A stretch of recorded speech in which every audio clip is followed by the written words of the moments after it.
Well, here we go, folks. Ryan Johnson in the booth. We're going to start the 10-ball men's final. We got a rematch of the Wyoming Open final, 10-ball division. The Wyoming Open just happened, I believe, last week. These two played in the final, and Tyrel ended up taking it down. So Corey's got the driver's seat here. Thanks for coming back into the stream here, folks. Tyrel gets the honors here in rack one. We're playing 10-ball, no early 10s. Race to 7, alternating break. Here we go. Enjoy.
Well, folks, I'm back. Ryan Johnson in the booth here. I just stepped out to get a quick bite to eat.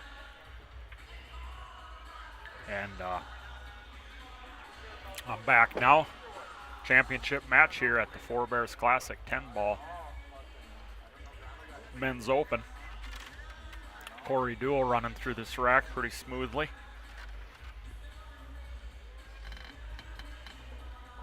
Couple stop shots here, and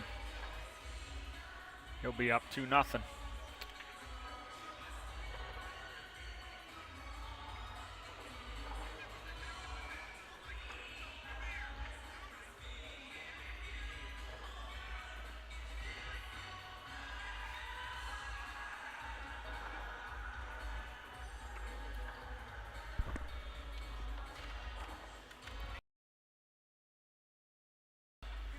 How's everyone doing out there? You guys enjoying this? It's a pretty good quality picture. How's everybody's picture and sound quality out there? Pretty good overall, I think. Yeah, I'm not allowed to eat, Mason, no. I got hungry all of a sudden. I had to play 2 matches starting at 9 and then 10:30 earlier to get into the 8-ball.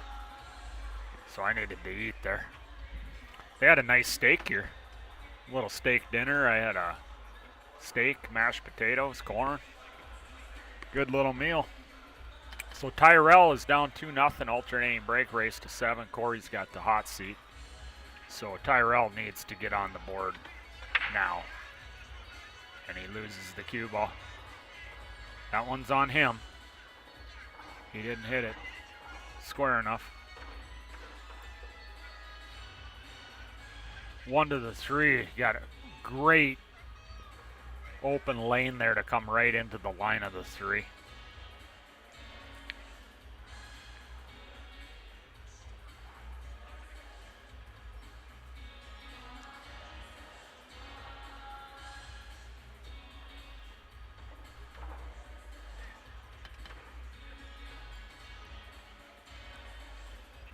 Thanks, Genesis. What's up? Appreciate all the feedback and compliments and that. It's not a bad stream for a part-time stream. Nobody does this full-time, so she's put together quite a stream, and there's never nobody in here all the time just manning the ship. So people come and go in and out of here, and so I think it's pretty good quality for free. And you're getting to see an expert at work right here. Former U.S. Open champion 9-ball, 2001. He beat Mika Immonen 11-0 in the final that year.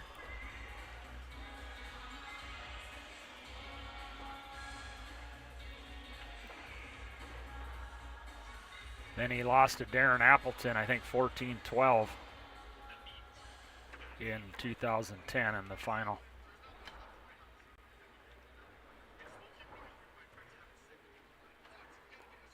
Corey's looking real good so far in these first 3 racks. When he gets an opportunity with a good opening shot, it just doesn't ever look like he's ever been in trouble one time yet.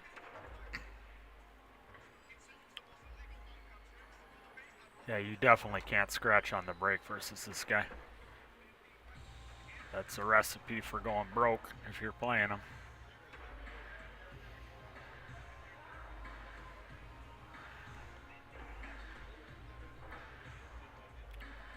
3-0 lead just like that.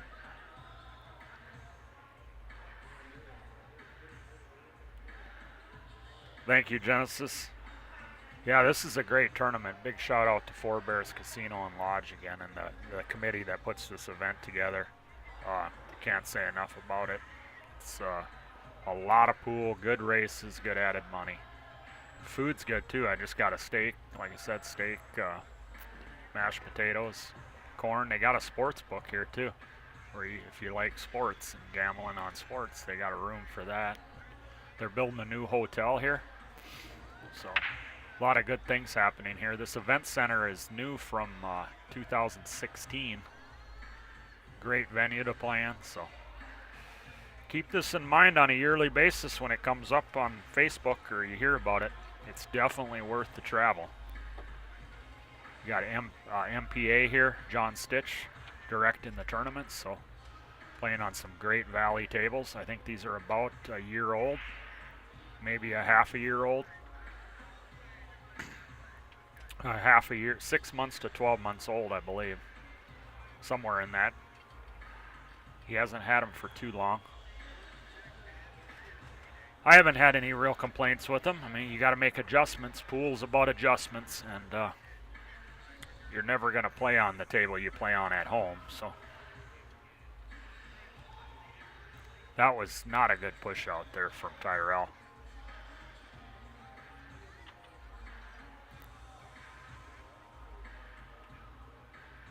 He left him straight in. The 3's accessible. Yeah, that was a major mistake. He's shaking his head. The first time I've ever seen him shake his head in a tournament.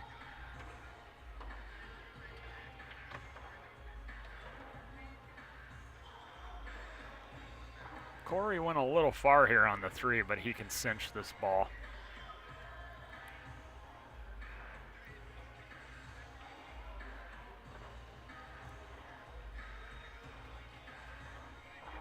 I mean, he went too far by like an inch. You know, he wanted to be perfectly straight, but he had to move it to the right just a little bit, which gave him even more of an optimal angle.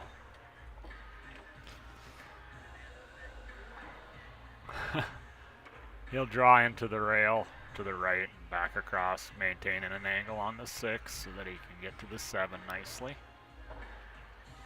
That'll work. Let's see if he goes forward 2 rails or if he'll just punch out 1 rail. He's queuing to punch it out 1 rail.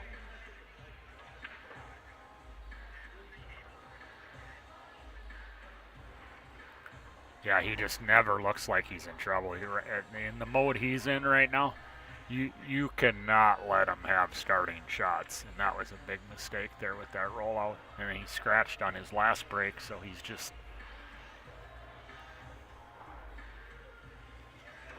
It's just like a walk in the park. Coming right into the line, 3 rails. His cue ball just looks beautiful right now.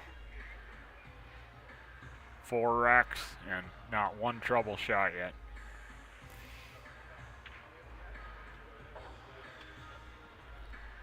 This could be over quick if this kind of pace keeps up. Tyrel needs to put a stop to this somehow. Either take a break, you know, because you can take your break when it's your turn. But if he doesn't take a break, he's got to come with some kind of stop, something to slow this guy down, and break and run would do him wonders. But force Corey to at least manufacture something off his own break. Because, I mean, if you just keep giving him ball in hand or leaving him wide open, you're going to, I don't care who he's playing right now. He's just going to mop him right up. I mean,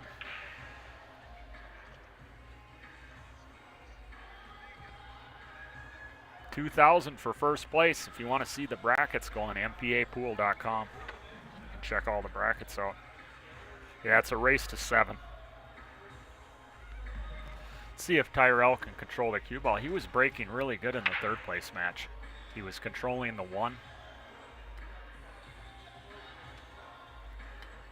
Yeah, he's shaking his head because he's not perfect, you know, the combo, but you got to deal with what you got to deal with at this point. This is the first time I've seen any kind of emotion from this youngster all weekend. But this is a very doable combo. I think he can take the cue ball to the rail and come back out for the 1. The 3 is accessible right there. Or the 2, I mean, and then the 3. The 3 will have to be the combo with the 5. But this is very within his shot repertoire right here, this layout here. So all he can do is work his way through this rack, get on the board, and like I said, force Corey to break well and beat him with his break. He can't have any more unforced errors. He can't have I don't think he can have 1 more unforced error in this entire set. So it's a good shot. Get to see his nice stroke here. Him and Corey have great fundamentals, great foundations. They take good paths. They find the safer routes around the table that maximizes their odds of getting good shots. Gets through that ball really nice on that shot. He doesn't want to be on the rail, but this will work. He might have to float this in now. He's going to want to catch this really full, because I don't think he's got the angle to send the 3 off the 5 at an angle towards the pocket and then float forward. He might have that. He might do that too.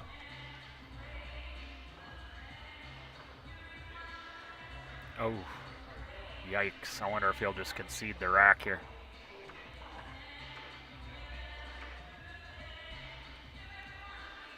He didn't concede the rack. I thought he kept his composure enough not to just give it up and make the guy shoot the 4 balls. I mean, he's playing like perfect, but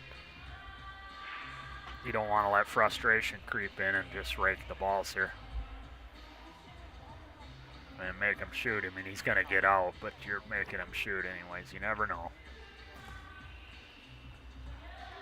Great speed. This guy's got the table down. Now he's going to give it to him. He's got good speed on this table right now. I mean, he was crossing the line there, and I mean, he got dead perfect. Ball in hand, perfect on that. So that's, yeah, his arm is loose. Tyrel's done nothing to keep any kind of pressure on him. That scratch he had on the break in the side where he forced it in the side, and then that very poor rollout he had in the last rack. And then another unforced error by scratching there. That's a recipe to be broke in pool, and I've done it many times myself. Tyrel's a great player. He'll be back. He's having a rough go in this set right now. But I really like the guy's attitude, and I like his foundation, his fundamentals. So he'll be back. He's got a lot of upswing. He's a young kid, young guy. But you're seeing those kind of catastrophic, monumental, unforced errors. 3 big unforced errors that I mentioned will leave you broke playing pool. This is why I was saying it was important for him to force him to manufacture off his own break. He doesn't have a high percentage shot here. He could bank this 1, but there's no positional value to get to the 2, so he's going to play a safe in behind the 7 and the 3 and just bank the 1 back towards the 6, 5, and 10. Pretty standard rotation safety. That's a very common safety in rotation games. It comes up, various forms of that come up all the time.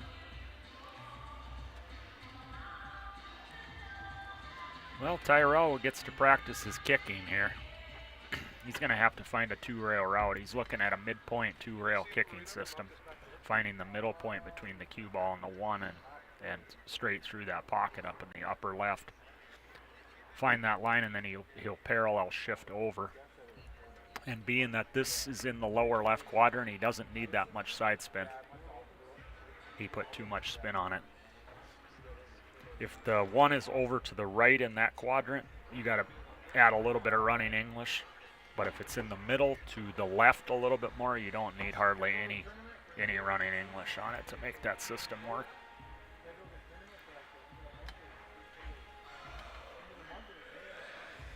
Well, the 1 to the 2, then the 4 to the 5. So those are going to be the keys in this rack. This will be a fun one for him to work through here. You might learn something here now because it's not just a road map. He's got to do a little bit here. The 1 to the 2, and then like I said, the 4 to the 5. So you're going to see how his mind works and what kind of lines he uses, what kind of routes he takes here.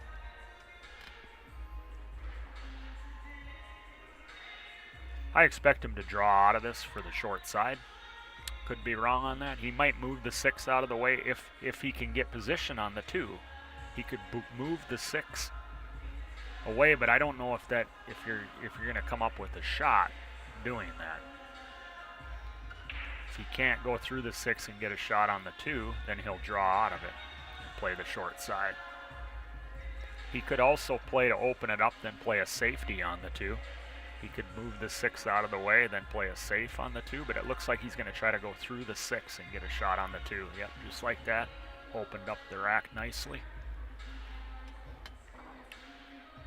Now the 5 is a huge area to get into. Very well thought out there, very intelligent shot. You expect that from an expert caliber player like Corey Deuel.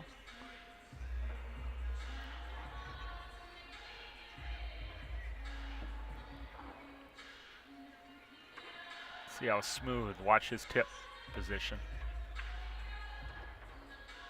It moved a little bit. He got through it good enough, but Tyrel probably gets through a little cleaner at times than this guy. You watch golf with the old man like this? No, you don't watch golf? I don't blame you. It's boring.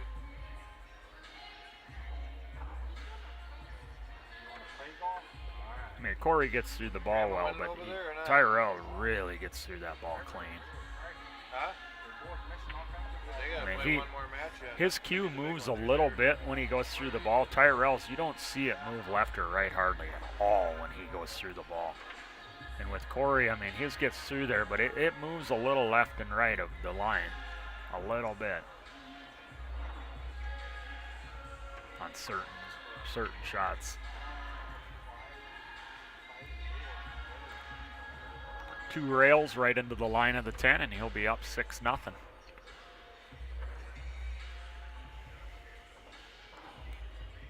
This is a big mountain to climb, but it starts with 1 step, and that's trying to produce a good break shot here. You know, try to do what you're trying to do, whether your routine, keep your routine solid, rack the balls good, keep your routine solid, put a good stroke and a good hit on it.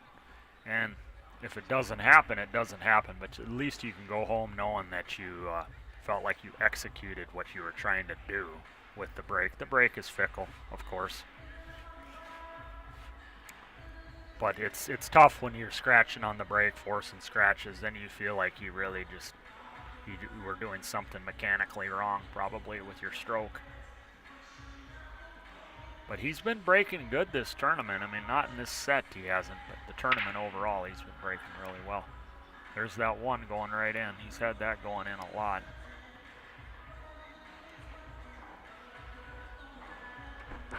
Looks like he's got a 1-pocket drill here.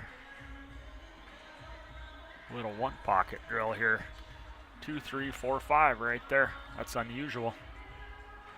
The 7's very accessible here by itself over here, which leads great to the 8 and the side to float down for the 9. So he bumped the 4 over. So angle dictated that he had to just float it and push it over. If he would have had the other angle, he would have drawn out for the same pocket.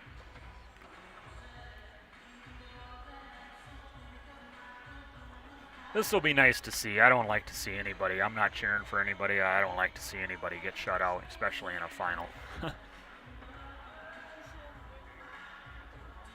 He wants to be below the shot line here so that he can float nicely forward for the 9 in the upper right. So you got to make sure you're below that shot line. He's going to go for the corner, which that was smart. Bigger area to get into. He couldn't go wrong with that shot. That was a safer route. Very well thought out. Because if you float forward and get completely straight, or you could hook yourself behind the 10. This way he had no threat of doing that, so that's the intelligent way to play that. Nice little 2-rail position. See if he uses the 2nd rail here to float into the position line here, or if he'll just come up 1 rail. I think he'll use that 2nd rail to feel the speed. That's what he tried to do, and he did it. Corey concedes the rack, gives it to him. Smiles a little bit. He got on the board, folks. So he's on the way up the hill here, up the mountain. He's forcing Corey to win it on his own break, which that's all you can do.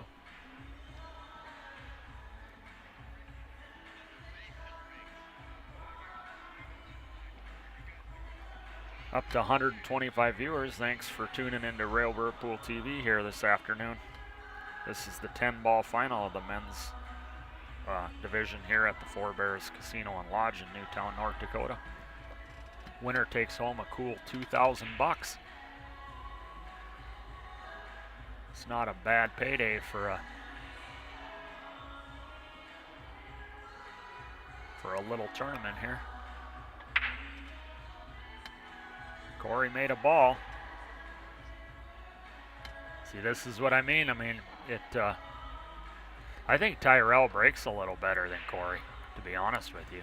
You know, I've watched Corey now for 2-3 years at Four Bears here, and I'm not saying he has a terrible break, but compared to Tyrel or like Danny Olson or Shane, I think they have better breaks than him. So when you're playing him 10 ball, as long as you eliminate your unforced errors, when you're rolling out and you're not scratching on the break, you're forcing him to have to play safes and that.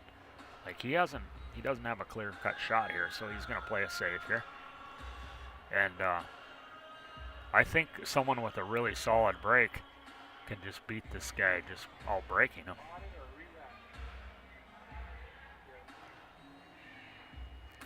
Looks like he's got a sliver here, but we got a major traffic jam down here in the lower left.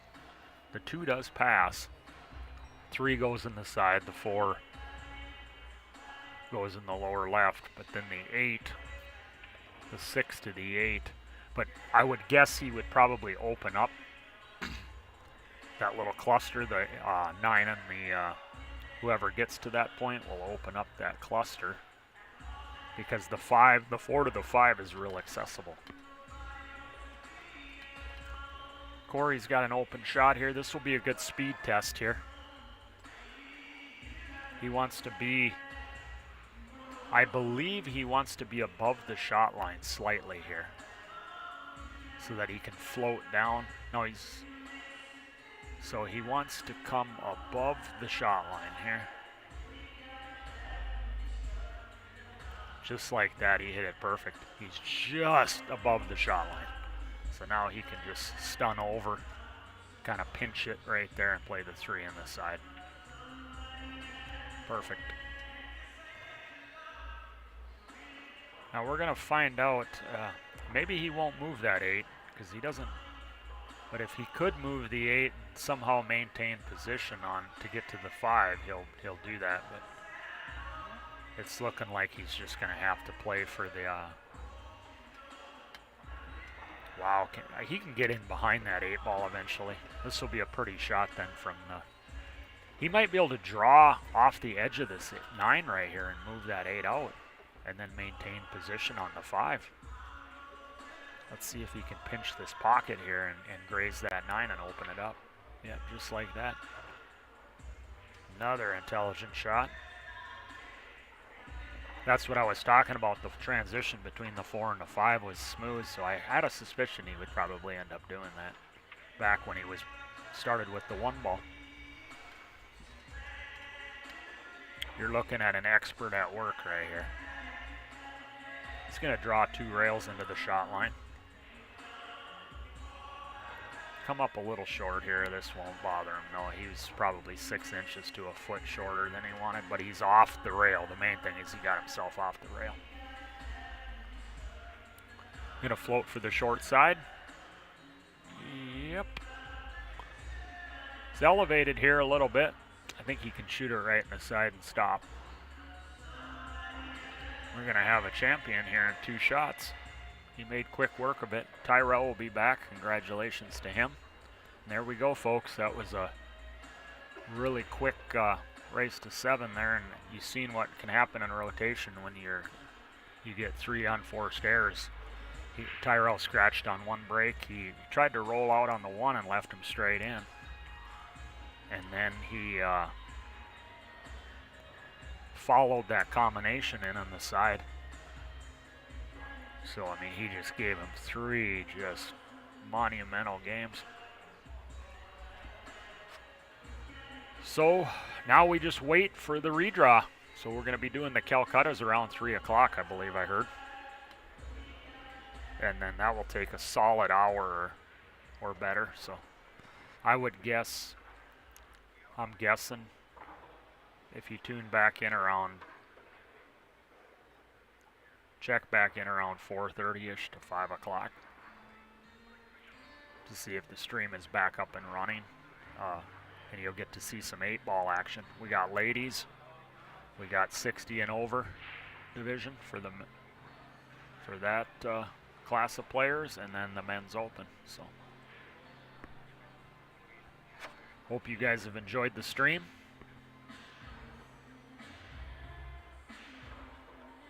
Yeah, and that's what I said, John. This was a rematch of the Wyoming Open, and Tyrel is one of my favorite players here. He's really enjoyable to watch.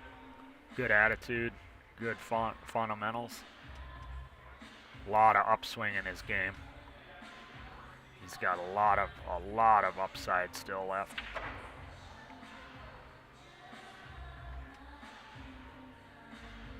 So he will be back. You'll hear his name a lot more in the pool world for sure. Sure, you'll see him at this fall's U.S. Open in New Jersey, in Atlantic City, at the Harris Casino and Resort.